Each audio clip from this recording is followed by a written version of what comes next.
Hey everybody, Nick here, and today I got a review for you of this big guy right here. This is the Liong Mah Endeavor. First off though, I want to thank Liong Mah for sending this along. In the name of full disclosure, this knife was sent to me as a loaner by Liong Mah himself, the designer. As always, I told him that this would be an honest review. I'd talk about the good, the great, the bad, and the ugly of the knife, and that it may be a gem, it may be junk, and that's, he didn't have a way to choose, so to speak, and he still sent it along, which is brave of him. So thanks there, Liong. But this will be heading home to him shortly afterwards. So anyways, let's do a quick size comparison real quick with your Endeavor, which is not a small Endeavor, 100%. Okay, there's your Rat 1, Ontario Rat 1. Here's your Rat 2, not a small knife whatsoever. Here is your Spyderco Delica. And so, again, not a small knife. And then finally, another not a small knife is, as I fall over, the ZT 0452CF, which is also huge, but just only slightly huger than this guy. So there you go. And then finally, a quick note. This is made by Rayot Knives. Rayot's a Chinese company, and they do really, really nice manufacturing work. And so there you go. Let's talk about the good, the great, the bad, and the ugly of this particular pocket knife. So on the good side, first off, the ergonomics on this knife are pretty damn good for me. It fills the hand very nicely, being a relatively thick knife, and you get very good versatility. You can hold it in a classical saber grip, that is. You can choke up a little bit using this portion as a finger choil, and then the spine of the blade with some nice, that's good. And you can also swap it around because he's included jimping for a reverse grip, which, if you want to open an envelope that way, you're more than welcome to, but I'm probably not. But either way, I mean, the ergonomics on it are pretty damn good on the whole in any of these grips, with the only hot spot being the clip, which is a little bit high and prominent. But the thing is, I actually really like this clip, so I'm willing to forgive that, because it is a relatively small, subtle, and kind of clip, and it takes advantage of the fact that this is a nice big knife. A big, heavy knife doesn't need a big, heavy clip. And so having this little guy there, particularly with the amount of ramp that it gets in there, and then the clip surface itself, you can see it's kind of milled to a spherical, well, hemispherical pattern, which makes it just a joy to get in and out of the pocket. I love that clip very, very much, and so I like this clip a lot. Next thing is that it has a very nice blade to it. You get some flat area, you get some belly, you get some tip to it. It's got a nice high grind, so it actually does cut things reasonably well, which is good. It takes advantage. That's very nice. It's got S35VN steel on here, which is beautiful. Can't argue with S35VN. It works. It's a solid knife for cutting things, so I like that very, very much. Got a couple of details I'll be complaining about later, but it's good on the whole. There are some nice details here that I'm going to be praising right now. One of them is the integral backspacer. We'll talk about the integral handle in a bit here. Well, not quite integral, but the two-piece handle. But I like the fact that they've gone so far, well, he's gone so far as to mill out this little backspacer in here. And I think it's a nice way to do a lanyard hole because it's pretty subtle. It's not annoying, and it fits nicely with the design on the whole. I like the two-piece construction. I like the fact that you've got these orange peel sort of accents. So each one of the fasteners have some orange peel to it, which is very interesting. Liong Mah said that the reasoning for doing that is that if you are trying to unscrew this and then you slip off, it won't scratch up that finish as much. I mean, you'll end up on the titanium anyways, but hey, I guess it makes sense. But regardless, having the orange peel both here and then up in this area, and then it works. It's a nice little thing. So there are some nice details here. The action on the knife, as you're probably hearing, is very nice. It flips in very, very, very nicely with zero concern.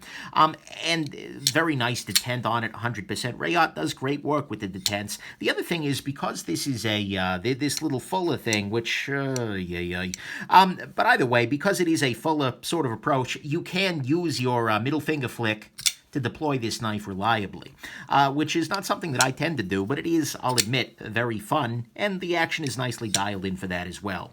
Then finally, on the good side, I love this low-profile flipper tab. So many flipper tabs are very pointy and relatively long, but this guy being relatively smooth, with relatively smooth jimping and nice, it's beautiful in the pocket. It's not attacking whatever else is in my pocket, and that's something that brings me a lot of joy.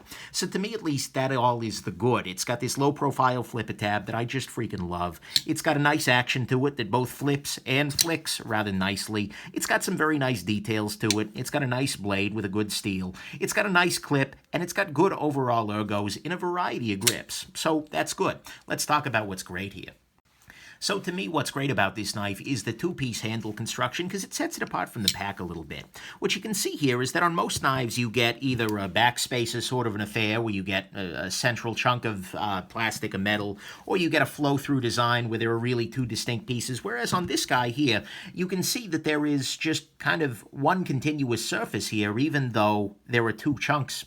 And that's kind of a neat little bit of construction. It provides a lot of rigidity, a lot of solidity, and the knife does feel very rigid and solid, which is very nice. It's something I'm a big fan of there.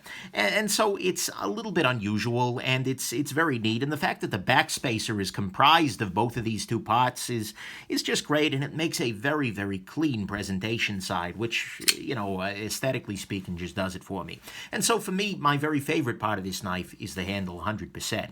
And that's what's great. So let's talk about what's bad. Okay, on the bad side, first a couple of nitpicks. One of them is the fact that these edges, I talked about this kind of two-piece construction handle as being one of the most unique things, but the thing is, it's not entirely even, and especially down here, throughout this, you can catch your fingernail on that transition between those two. And look, functionally speaking, that has zero effect, but practically speaking, if you're paying this much money for a knife, that's something that I'd like to see really done perfectly. They are in this knife had better be perfect territory, and that's not perfect. And so it's a nitpick 100%, but it's something I hope they address in future versions.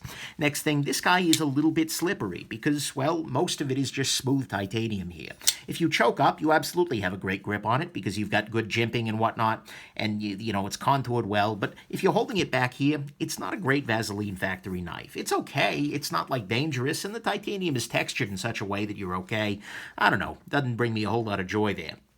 Next thing, this is a huge freaking knife, 100%. The blade length is 3.75 inches. Holy crap, that's crazy. And the weight on it is crazy too. You're coming in at 5.4 ounces, basically, 5.37. Holy crap, is this thing big and heavy. And in the pocket, when you get that thickness, which does help for the ergonomics, it's a beast. Going from this guy to a very small prototype that I can't show you guys from somebody else, it was a very nice thing to go back to a very small knife after carrying this one around for a little while. But that's very subjective. If you like huge knives, you're going to like this huge knife.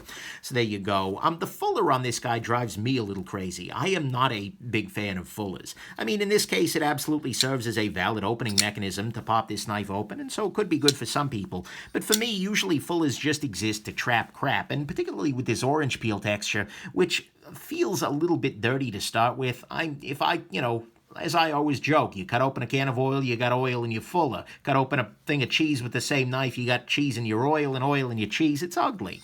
And so I don't love fullers, and I don't love this fuller, particularly with this punch through in the middle there. It doesn't bring me a whole lot of joy, but that's very subjective. Something that is not particularly subjective, well, at least in my personal opinion, is the price. This is a very, very high price. It is $450 for this knife, and that puts it up against the best of the best from the production knife world. There are very few high-end production knives coming in higher than that.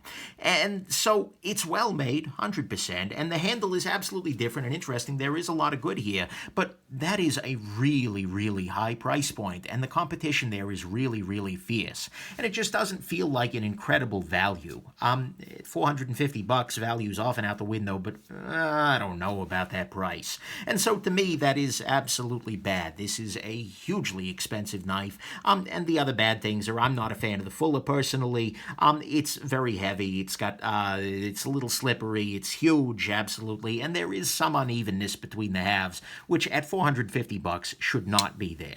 Let's talk about what's ugly, because that absolutely should not be there. To me, what is absolutely ugly about this knife is the treatment of the heel of the blade down here. You can see here that there is a very, very long plunge grind here. It goes from like here all the way out to about here. And as a result, it takes a while for the knife to get to its official thinness, so to speak. And so, as a result, they can only sharpen up to about here. But the problem is, rather than taking this area deeper and making this into an actual finger choil, which I think would be an ergonomic boon, particularly given the height of this knife in this area here, they've just kind of made a gesture at it and then just abruptly stopped sharpening. And this creates something that is, to me at least, very, very ugly and is way less interesting from a sharpening perspective, because you're gonna get that nasty recurve there. Look, the heel of this blade is just underdone terribly, and it's something that I really hope gets addressed in a future version, because it feels really out of place on a knife that is otherwise a very high quality, high-end production piece. This is a price point at which perfection is necessary, and this is not perfection, 100%. And so to me, what is absolutely deeply ugly is the sharpening, this whole heel of the blade area here. Either change the plunge or add a choil or something, because that's just not flying for me. So that's what's ugly. Let's go into your final conclusions. Look, this is a very nice knife in a lot of ways. There is lots and lots of good here. It's got a great blade, great handle, good ergonomics, and this freaking flipper tab is just great. It's low profile and it gives an incredible action. There is a lot to love about this knife. It's also got some downsides. Some of them are more personal, like I hate the fact that this is just so damn big, and as a result heavy and murdery and whatnot, and I really don't like the Fuller, but I'm not a flicky sort of guy.